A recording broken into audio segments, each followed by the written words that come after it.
વ્યવસ્થાને વધુ મજબૂત બનાવવાના હેતુથી એનઆઈસીના સહયોગથી ગુજરાત સરકારે વન નેશન વન ચલાન પ્રોજેક્ટ અંતર્ગત ઈ ચલાન મોબાઈલ એપ્લિકેશન જે છે 4 શહેરોમાં લોન્ચ કરી છે, જેમાં અમદાવાદ, સુરત, બરોડા અને રાજકોટ આ 4 શહેરોમાં એની અમલવારી શરૂ થવાની છે.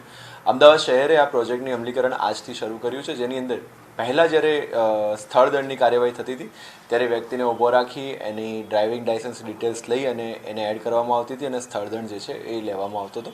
જ્યારે ઈ ચલન એપ્લિકેશન જે વન નેશન વન ચલનની એનઆઈસી દ્વારા ડેવલપ કરવામાં આવી છે, એની અંદર મૂળ તફાવત એ છે કે માત્ર વાહનનો નંબર નાખવાથી તમામ પ્રકારની ડિટેલ્સ જે છે એ ministry of road transport and હાઇવેઝના તમામ પોર્ટલ પરથી ફેચ થઈ અને એ ચલાન જે છે જનરેટ થશે અને વ્યક્તિના મોબાઈલ નંબર પર એ પહોંચી જશે.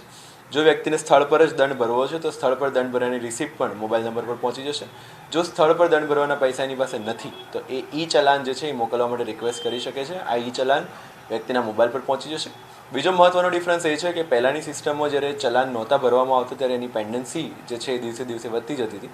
જ્યારે આ સિસ્ટમની અંદર એ છે કે 90 દિવસની અંદર જો ચલાન ભરવામાં નહીં આવે તો એ ચલાન જે છે ઓટોમેટિક વર્ચ્યુઅલ કોર્ટમાં ટ્રાન્સફર થઈ જશે. વર્ચ્યુઅલ કોર્ટમાંથી પણ ઓફેન્ડરને એક મેસેજ મોકલવામાં આવશે.